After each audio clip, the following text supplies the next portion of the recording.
할렐루야. 오늘도 하나님의 은혜가 넘치기를 주의 이름으로 축원합니다. 아합이라고 하는 사람이 이스라엘을 통치한 기간이 22년입니다. 몇 년? 22년. 짧은 기간일까요? 긴 기간일까요? 그렇게 짧은 기간은 아닙니다. 근데 성경은 아합이라고 하는 사람을 어떻게 평가하는가? 수없이 많은 이스라엘 전체 왕이 모두 41명이었습니다. 근데 그 가운데 이 아합이라고 하는 사람을 어떻게 평가하는가? 모든 왕들보다 악한 왕이었다.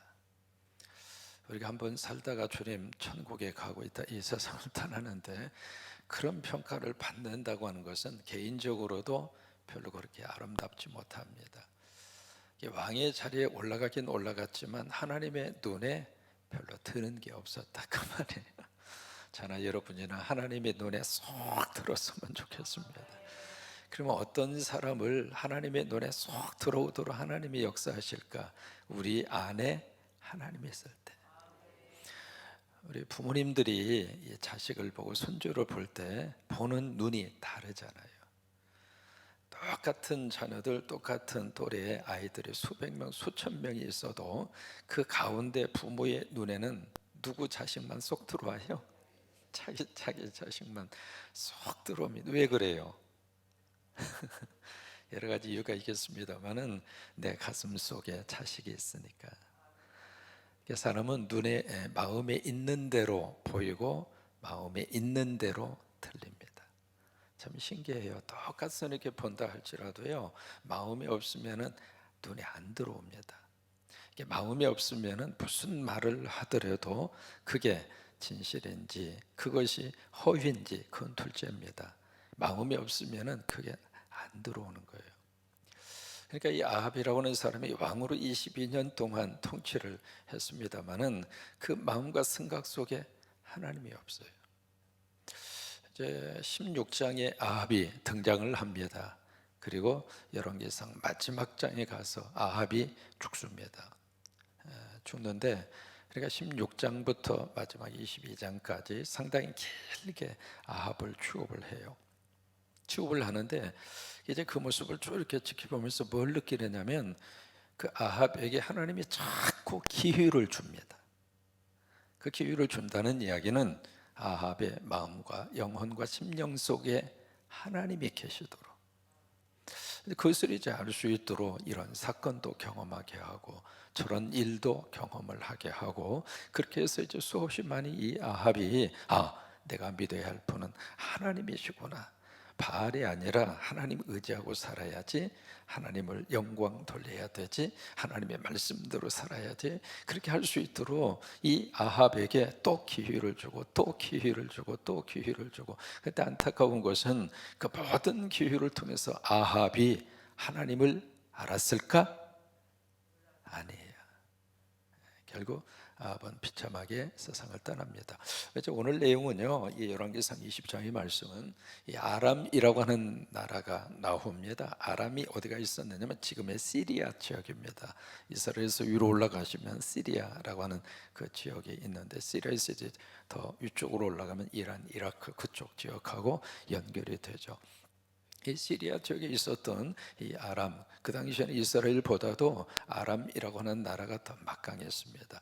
거기에 이제 통치자가 누구냐면 벤하닷이라고 하는 사람이거든요. 이 사람이 1차 이스라엘을 공격해 들어옵니다. 그래서 거기에서 이스라엘 사람이 어떻게 해볼 수 없을 정도로 대군을 이끌고 와서 수도인 사마리아를 에워싸 버립니다. 에워싸면서 딱 하는 말이, 사신을 보내서 당신들 내 앞에 당신이 가지고 있는 은과 금 그리고 처자식 모든 것을 내가, 그것은 바로 내 겁니다. 그 얘기는 뭐냐면 당신 우리의 속국이 되시오, 그 얘기예요. 그러니까 이 아합의 입장으로서는 어떻게 해볼 수가 없으니까 알았다고 처음부터 이제 꼬리를 내렸죠. 근데 그 다음 날 또 사신이 옵니다. 내일 우리가 쳐들어가서 당신 나라에 있는 좋은 것들을 다 내가 빼앗아 수탈을 하겠다고. 이제 그 제안에 대해서는 이 아합이 이럴 수는 없다. 그래서 이제 국가의 원로들을 다 모아놓고 함께 상의를 합니다. 어떻게 쓰면 좋을까요? 그러니까 거기에 원로들이 왕이여 항복하지 말라고, 우리 한판 붙자고, 이제 그런 모습으로 1차 아람이라고 하는 나라의 왕 베나다시 쳐들어왔을 때 그런 일이 쭉 그렇게 벌어지는데 이 상황 속에서 어떻게 할까 방법이 없어요. 그런데 누가 등장하는가? 선지자가 등장합니다. 이게 갈멜산 전투를 통해서 아합이 통치하는 기간에 바알 선지자들이 다 죽었잖아요. 지난번에 갈멜산에서 다 죽었잖아요. 하나님은 우리나라 영적으로 흐리게 하는 악한 영을 하나님께서 다 물리쳐 주시기를 축복합니다. 이게 이제 그 나라의 악한 기운을 일으키는 마귀와 사탄의 앞잡이들이 갈멜산 전투에서 다 죽은 거예요. 그러면서 이제 왕이 이제는 하나님의 선지자, 하나님의 종들이 활동할 수 있도록 어느 정도 종교적인 자유가 허락이 된 거예요. 그래서 선지자가 등장합니다. 선지자 딱 등장을 해서 하는 말이 하나님께서 이 전쟁 당신으로 하여금 승리하게 할 것입니다. 그러니 이 싸움에서 당신 싸움에 나가시오. 이제 그렇게 이제 알려줘요. 알려줘서 그 선지자가 이야기한 대로 거기에 젊은 청년 232명을 다 앞장세워서 그렇게 해서 그 전쟁에서 승리를 합니다. 여러분 영적인 전쟁에서도 늘 승리하시게 되기를 축복합니다. 그래서 거기서 이긴 거예요. 이겼는데 그러면서 그 선지자가 분명히 이 베나닷이라고 하는 사람이 다음에 또 공격해 올 것입니다. 그러니까 미리 준비하시오. 아니나 다를까 1년 후에 아람 왕 베나닷이 또 공격해 들어옵니다. 그런데 이번에는 하나님의 사람이 그에게 알려주는 거예요. 처음에는 선지자가 등장하고 두 번째는 하나님의 사람이 딱 등장을 해서 이 싸움 하나님이 당신으로 하여금 이기게 할 것입니다. 그래서 이 싸움에서요 세상에 10만 명의 아람 이 군사를 무찌릅니다. 엄청난 승리를 거둔 거예요. 그리고 거기에 2만 7천 명은 막 자기 나라로 도망을 갔는데 그 성에 비좁은 성에 2만 7천 명이 한꺼번에 몰리는 바람에 성이 무너졌어요. 무너져서 2만 7천 명이 그 성에 깔려서 다 죽은 거예요. 그리고 그 베나닷이라고 하는 이 왕은 막 도망을 가서 굴 속에 숨어 있습니다. 숨어 있는 그 베나닷을 이 아합 왕이 포로로 잡아오게 되죠. 이제 그런 내용들이에요. 잡아왔는데 이 베나닷이라고 하는 사람의 신하가 듣자 하니까 이스라엘의 아합 왕이 마음이 넓은 사람이어서 우리가 베옷을 입고 그 뭐예요? 나 슬프다 그 말이죠. 베옷을 입고 처량한 모습을 보이면 그 왕이 우리를 살려줄지도 모르겠다고. 그래서 이제 그 베나닷이 사람이 살기 위해서 뭘 못하겠어요? 베옷을 입고 처량한 모습으로 살려달라고 그러니까 이 아합 왕이 그 베나닷 자기 아람 그 왕 적의 그 왕을 살려줘요. 살려주는 것이 그것으로 끝나지 않고 화친 조약까지 맺습니다. 그리고 자기가 타는 리무진에 동승을 시킵니다. 그리고 나서 선지자가 아합에게 딱 나타나는 거예요. 나타나는데 그냥 나타나는 것이 아니라 변장을 하고 나타납니다. 여기 이제 그 이야기들이 그 후반부에 기록이 되어 있습니다만은 막 쥐어 패라고 그러고 실컷 얻어 터지고 그리고 눈을 이렇게 변장을 하고 그리고 왕 앞에 딱 나타난 거예요. 나타나서 하는 말이 종이 전쟁에 참여를 했는데 어느 한 사람을 끌고 와서 나에게 그 포로를 나에게 탁 맡기면서 너 만약에 이것을 지켜라. 만약에 지키지 못해서 이 적이 포로된 이 적이 다른 데로 도망을 가거나 아니면 잊어버렸거나 그러면 그 목숨을 당신이 대신 해야 한다.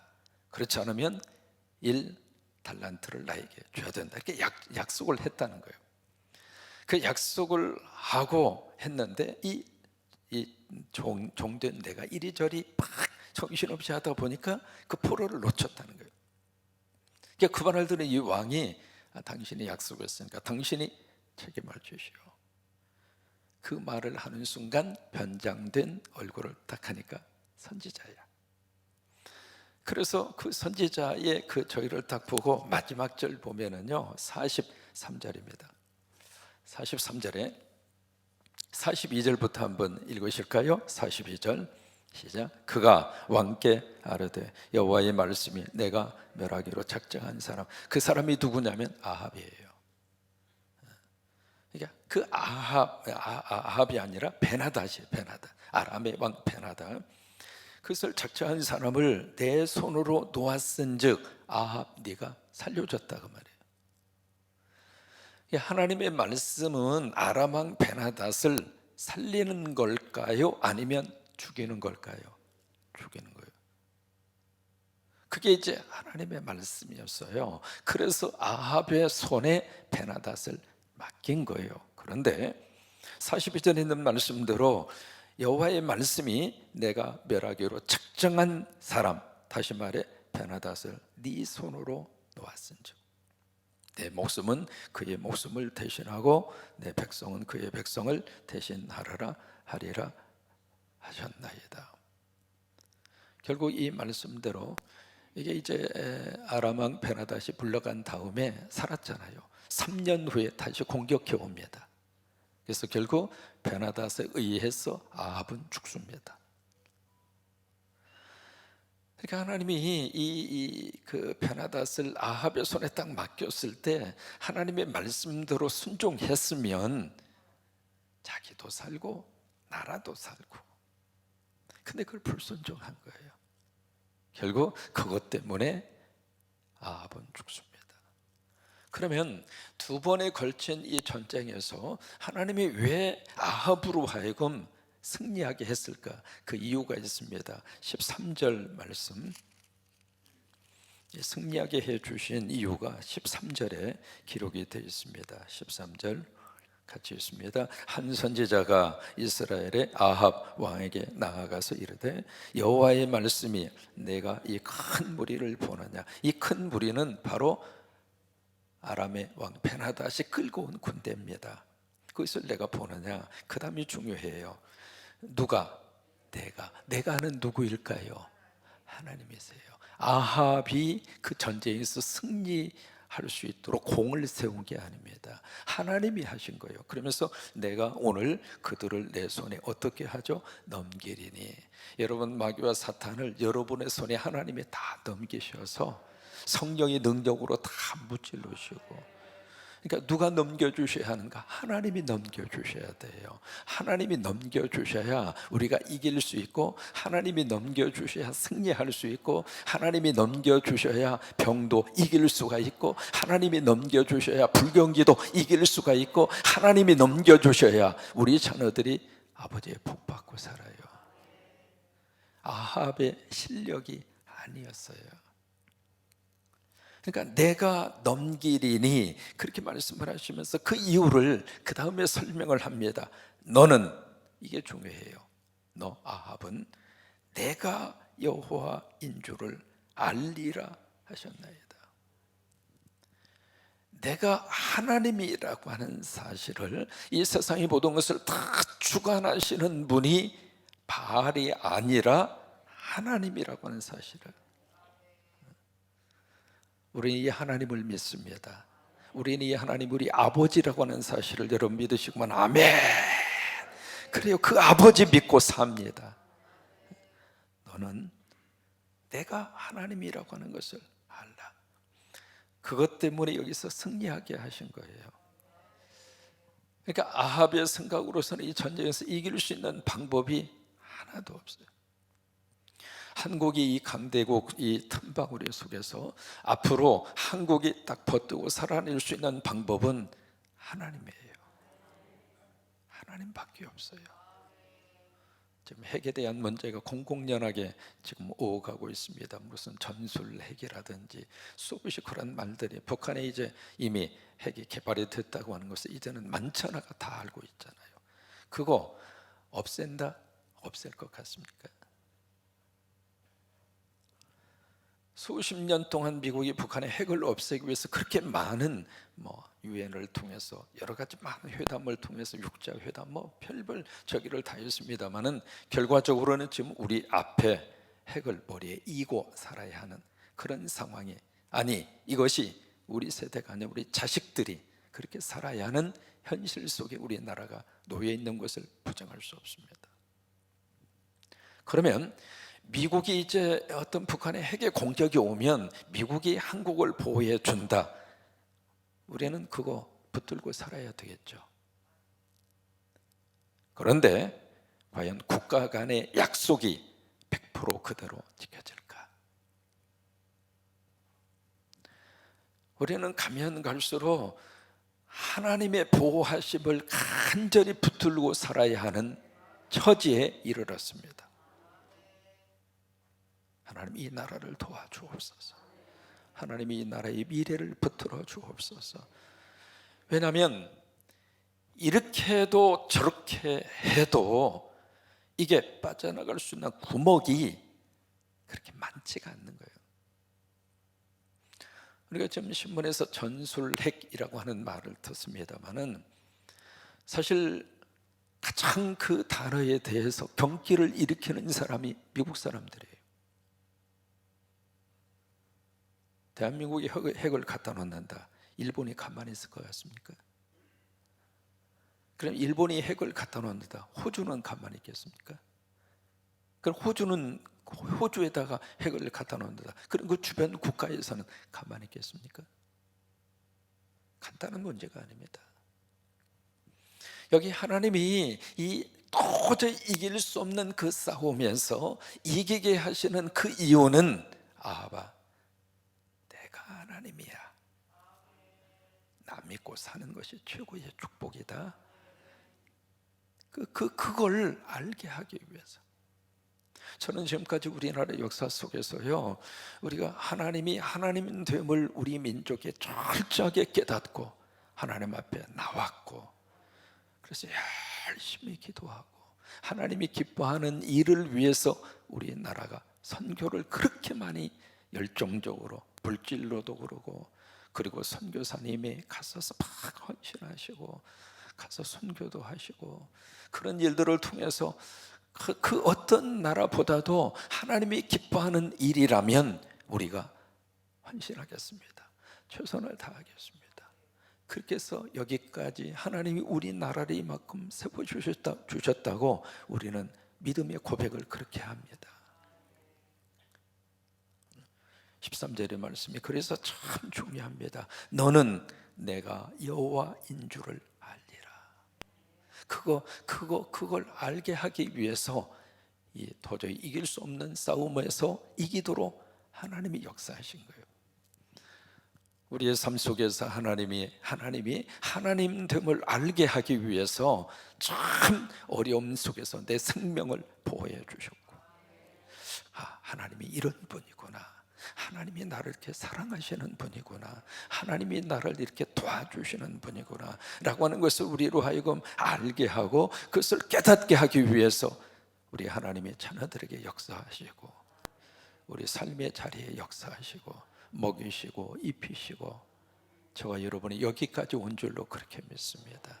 근데 이게 한 번으로 끝나지 않아요. 두 번째, 이 아람 왕 베나다시 두 번째 공격해 왔을 때 엄청난 대성을 거두었잖아요. 그 대성을 거두게 한 이유가 28절입니다. 28절 같이 한번 읽습니다. 그때에 하나님의 사람이 이스라엘 왕에게 나와 말하여 이르되, 여호와의 말씀에 아람 사람이 말하기를 여호와는 산의 신이요 골짜기의 신은 아니라 하는도다.